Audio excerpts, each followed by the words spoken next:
نحمده ونصلي ونسلم علی رسولہ الکریم اما بعد فاعوذ باللہ من الشیطان الرجیم بسم اللہ الرحمن الرحیم۔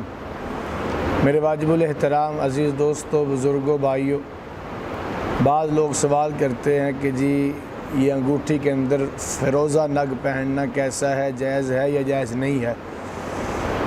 اس کے بارے میں سب سے پہلے تو یہ مسئلہ ذہن نشین کر لیجئے، عقیدہ بنا لیجئے۔ ہمارا عقیدہ ہے اہل سنت والجماعت کا کہ کوئی پتھر ہو یا کوئی بھی چیز ہو وہ نہ نفع کا مالک ہے نہ نقصان کی مالک ہے، یعنی پتھر کے اندر نہ کوئی نفع ہے نہ کوئی نقصان ہے، ٹھیک ہے۔ نفع نقصان دینے والی ذات اللہ کی ذات ہے۔ کسی چیز کے اندر نفع ہے تو وہ نفع رکھنے والی ذات اللہ کی ہے، کسی چیز کے اندر نقصان ہے تو وہ نقصان رکھنے والی ذات اللہ کی ہے۔ اپنی ذات کے اعتبار سے پتھر نہ ہی تو نفع دے سکتا ہے نہ ہی نقصان دے سکتا ہے۔ یہ سب سے پہلے یہ ذہن بنا لیجئے، عقیدہ بنا لیجئے۔ کسی کو پتھر کو کہنا یہ پتھر نفع دیتا ہے، یہ برکت دیتا ہے، یہ پیسہ دیتا ہے، یہ فلاں نقصان دیتا ہے، یاد رکھو یہ عقیدہ شرکیہ ہے۔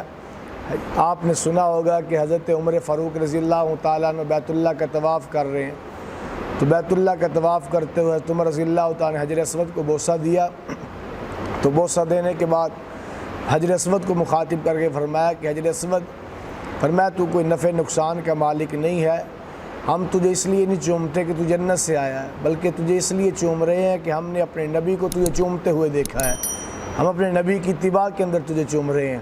یعنی حجر اسود کو حضرت عمر رضی اللہ تعالیٰ نے مخاطب کر دیا۔ تو پہلے تو یہ ذہن بنا لو پتھر کے اندر نفع نقصان نہیں ہے۔ یہ جو عام طور پہ ذہنوں میں لوگ کہتے ہیں جی یہ پتھر پہنو انگوٹھی کے اندر تو یہ ہوگا، یہ پہنو تو یہ ہوگا، یہ ساری من گڑت باتیں ہیں، یہ شرکی عقیدہ ہے۔ اب آ جاتے ہیں فیروزہ پتھر کی طرف۔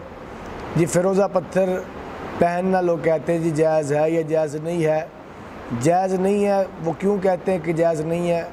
وہ کہتے ہیں جی حضرت عمر فاروق رضی اللہ تعالیٰ عنہ، ان کا جو قاتل تھا ابو لولو فیروز، تو یہ اس وجہ سے وہ فیروز نامی آدمی تھا جس نے حضرت عمر رضی اللہ تعالیٰ عنہ کو شہید کیا، تو لہٰذا یہ وہ لوگ جن کے دلوں کے اندر صحابہ کا بغض ہے وہ اس وجہ سے اس پتھر کو پہنتے ہیں۔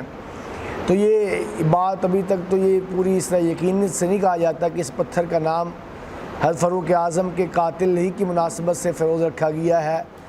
بہرحال اتنی بات ضرور ہے کہ جب حضرت فاروق اعظم رضی اللہ تعالیٰ عنہ کے قاتل، اس کا نام جو ہے وہ فیروز ہے اور وہ دشمن صحابہ، دشمن فاروق اعظم، وہ اس وجہ سے اس پتھر کو پہنتے ہیں اور پھر اس پتھر کو چومتے ہیں۔ اہل سنت والجماعت کو دیکھ کر اس پتھر کو چومتے ہیں کہ تاکہ جو ہے ان کو پتہ چلے کہ عمر کے قاتل جو ہے یہ ہم نے وہ پتھر پہنا، اس کے نام کا پتھر پہنا ہوا ہے۔